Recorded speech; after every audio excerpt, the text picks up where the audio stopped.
Everyone, welcome back to my channel. UPSC is easy. We're going to continue with chapter 11th of a spectrum, that is INC and moderate phase, right? Indian National Congress and moderate phase. So today we'll start with the contribution of moderates. सबसे पहले you have to remember that they were economic critique of British imperialism. पहली बार किसी ने ये बताया कि कैसे self sufficient जो इंडियन इकोनॉमी थी, राइट, उसको कन्वर्ट कर दिया गया कॉलोनियल इकोनॉमी में. इसका क्या मतलब है? अब जो इंडिया है वो supplier of raw material and food stuff बन गया था और इम्पोर्टर ऑफ फिनिश्ड गुड बन गया था, राइट. यहाँ पर आप नारोजी, आर.सी. दत्त, डिनशॉ वॉचा, इन सब की ड्रेन थ्योरी को पढ़ सकते हैं. ड्रेन थ्योरी जो है वो अंडरस्टैंड करने में हेल्प करती है how British exploited India, right. जो ऑल इंडिया ओपिनियन है उसको क्रिएट करने की यहाँ पे कोशिश हो रही है कि ब्रिटिश जो रूल है that was the major cause of India's poverty and economic backwardness. तो ब्रिटिश रूल को इन्होंने एसोसिएट करने की कोशिश की with what, with our economy जो कि नीचे जा रही थी एंड पॉवर्टी. ठीक है, तो इन्होंने क्लियरली बताया कि कैसे जो ब्रिटिश रूल है वो रिस्पॉन्सिबल था इंडिया की पॉवर्टी के लिए.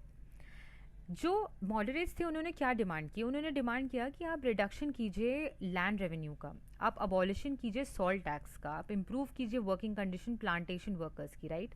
मिलिट्री एक्सपेंडिचर को कम कीजिए. मिलिट्री एक्सपेंडिचर यहाँ पे कम करना कोई नेगेटिव बात नहीं है, क्योंकि एक्चुअली जो ब्रिटिश है वो अपनी जो मिलिट्री है उसको फंड करी थी for its own good, not for India's defence और एनीथिंग, राइट. तो रिड्यूस मिलिट्री एक्सपेंडिचर.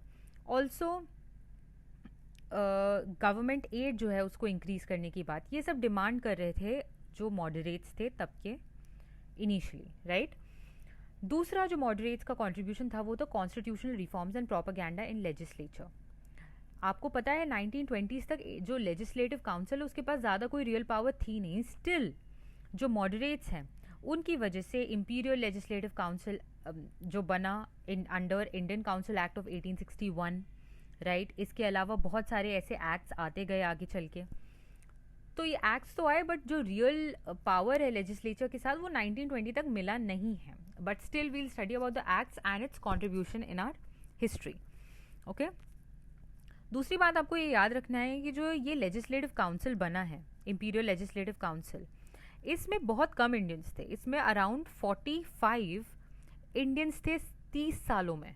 समझिए इस बात को, 1862 से लेके 1892 तक से 45 इंडियंस थे इस काउंसिल में. और जो इंडियंस थे वो मोस्टली लॉयलिस्ट थे, वेल्दी, लैंडेड, जमींदार एक्सेट्रा थे. बहुत ही कम इंडिपेंडेंट इंटेलेक्चुअल्स थे, very only a handful of them, right. Rashbehari Ghosh जैसे लोग थे, बहुत ही कम थे. उसके बाद भी कम टू 1885 से लेके 1892 तक. इस वक्त डिमांड्स क्या थी? डिमांड थी कि आप एक्सपेंशन ऑफ काउंसिल करिए और रिफॉर्म्स करिए उनमें. एक्सपेंशन ऑफ काउंसिल का मतलब क्या है कि ग्रेटर पार्टिसिपेशन ऑफ इंडियंस होना चाहिए काउंसिल में, राइट. पार्टिसिपेशन ऑफ इंडियंस बढ़ाइए आप काउंसिल में, और रिफॉर्म कीजिए. रिफॉर्म कैसे करेंगे? ग्रेटर कंट्रोल ऑफ फाइनेंसेस करिए.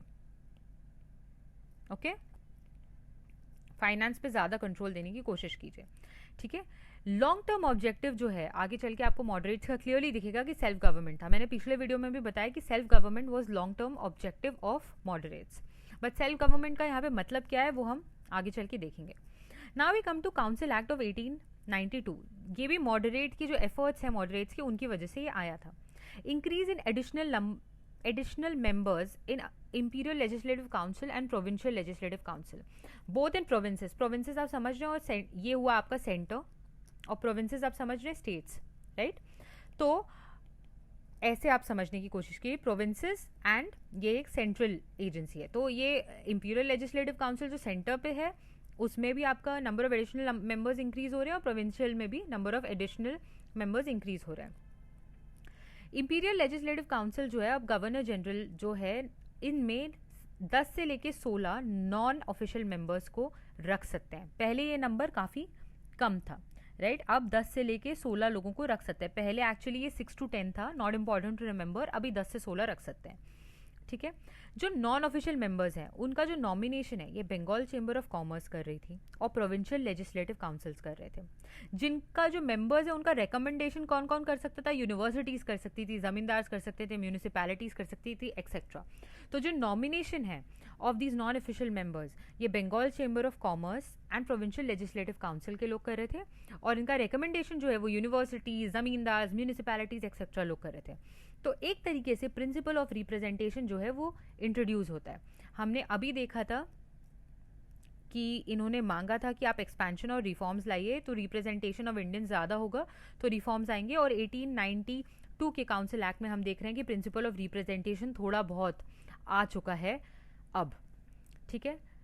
बजट जो है डिस्कस हो सकता था, budget could be discussed, questions could be asked, ठीक है। ये दो जो चीज़ें हैं वो अभी 1892 के एक्ट में आई हैं, ओके। बट इस एक्ट के कुछ लिमिटेशंस थे। जैसे जो ऑफिशियल मेंबर्स हैं वो स्टिल मेजॉरिटी में थे। ऑब्वियसली अगर वो मेजॉरिटी में है तो नॉन ऑफिशियल मेंबर्स हैं उनकी ज़्यादा कोई बात सुनने नहीं वाला है, राइट। उनको ये काउंटर कर सकते हैं आसानी से। दूसरा है कि ये 13 है, ओके। जो ये काउंसिल है वो एक्चुअली ऑन एन एवरेज एक साल में 13 बार ही मिल रहा है। तो आप समझ सकते हैं कितना ही ये रिफॉर्म्स लाने की कोशिश कर रहे होंगे जब ये एक साल में 13 बार ही मिल पा रहे हैं, राइट। अनऑफिशियल इंडियन मेंबर्स जो हैं उनका जो नंबर ऑफ अनऑफिशियल मेंबर्स जो प्रेजेंट होते थे वो होते थे 5 आउट ऑफ 24, राइट। सिर्फ 5 लोग प्रेजेंट होते थे अनऑफिशियल इंडियन मेंबर्स में से आउट ऑफ 24, राइट। तीसरी जो इसकी लिमिटेशन थी वो ये थी कि आप बजट पे वोट नहीं कर सकते थे, ना ही उसको अमेंड कर सकते थे। सिर्फ आप बजट डिस्कस कर पा रहे हैं, देखिए बजट पे वोट या फिर उसे अमेंड नहीं कर पा रहे हो, right. Supplementaries could not be asked questions और their answer could not be discussed. Supplementaries से आप क्वेश्चंस नहीं पूछ सकते थे और उनके जो आंसर्स हैं वो आप डिस्कस भी नहीं कर सकते थे। तो कांग्रेस ने इसे क्रिटिसाइज किया, जो 1892 का एक्ट आया उसे क्रिटिसाइज किया। ऑल्सो कांग्रेस ने बोला कि नो टैक्सेशन विदाउट रिप्रेजेंटेशन, जो ये स्लोगन है ये मॉडरेट का स्लोगन है, no taxation without representation, right.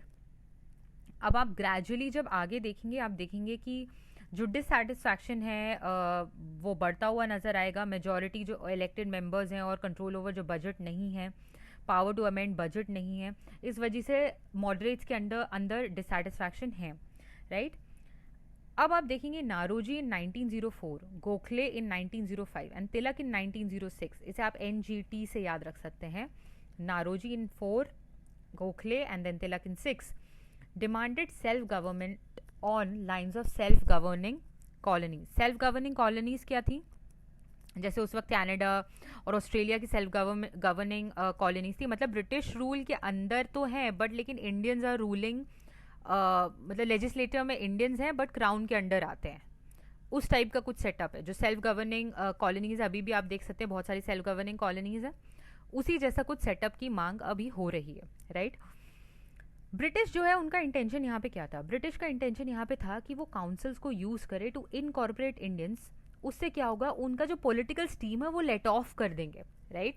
वो ये बोल रहे हैं कि ब्रिटिश का ये मानना है कि हम थोड़ा बहुत रिप्रेजेंटेशन दे देते हैं इंडियंस को, ज़्यादा रिप्रेजेंटेशन तो हम देने नहीं वाले।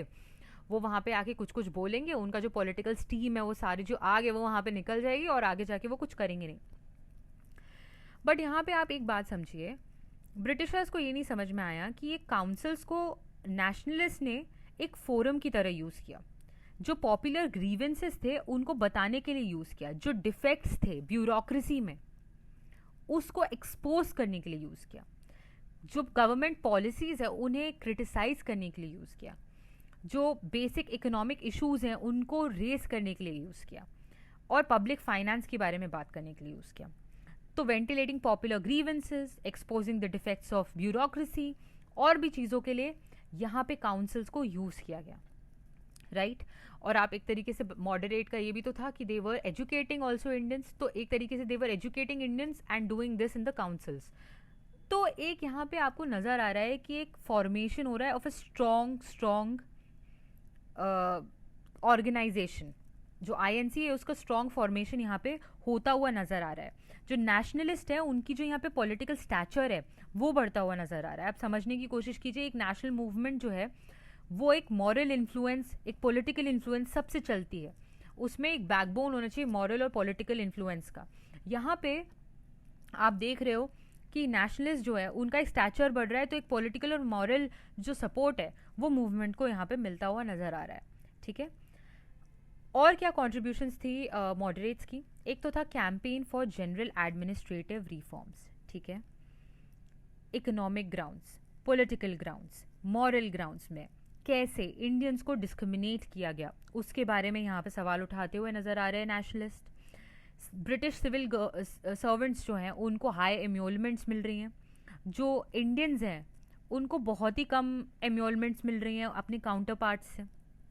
ठीक है, यहाँ पे जनरल रिफॉर्म्स में क्या क्या बोल रहे हैं नेशनलिस्ट? सबसे पहले तो बोल रहे हैं कि आप जुडिशियल एंड एग्जीक्यूटिव फंक्शंस जो है उसमें सेपरेशन लाइए, separate judicial and executive functions.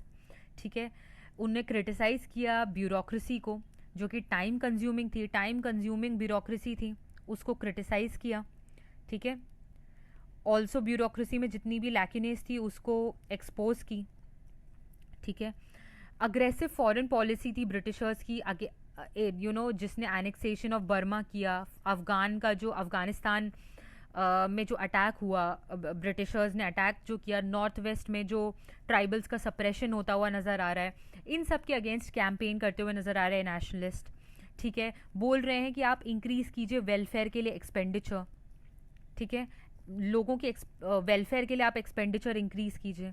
ठीक है, इम्प्रूवमेंट ऑफ एग्रीकल्चर के लिए इंक्रीज़ कीजिए। ठीक है, बेटरमेंट ऑफ इंडियन लेबर, उसकी बात हो रही है ब्रिटिश कॉलोनीज़ में जहाँ पे ऑपरेशन हो रहा है, रेशियल डिस्क्रिमिनेशन हो रहा है। आगे जब हम गांधी जी के बारे में पढ़ेंगे तब हम देखेंगे कि कॉलोनीज़ में कैसे इंडियंस जो हैं बाहर जब रह रहे थे तो उनके साथ कितना डिस्क्रिमिनेशन हो रहा है, रेशियल डिस्क्रिमिनेशन हो रहा है ऑन मल्टीपल लेवल्स। तो उसको अच्छा ट्रीटमेंट देने की यहाँ पे बात हो रही है कि रेशियल डिस्क्रिमिनेशन को कैसे घटाया जाए। तो यहाँ पे बेसिकली वेलफेयर मांग रहे हैं जनरल एडमिनिस्ट्रेशन के रिफॉर्म्स के थ्रू नेशनलिस्ट। ठीक है, और उनका कंट्रीब्यूशन क्या है? प्रोटेक्शन ऑफ सिविल राइट्स में उनका कंट्रीब्यूशन है।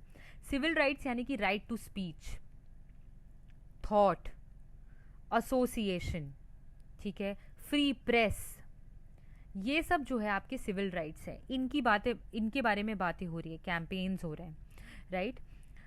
आगे चल के आप देखेंगे कैसे तिलक जैसे महान लीडर्स का अरेस्ट होता है। नाटू ब्रदर्स जो हैं, ये बहुत इंपॉर्टेंट है क्योंकि ये हम आगे पढ़ने वाले। नाटू ब्रदर्स का को डिपोर्ट किया गया था विदाउट ट्रायल। ठीक है, तिलक का अरेस्ट, राइट।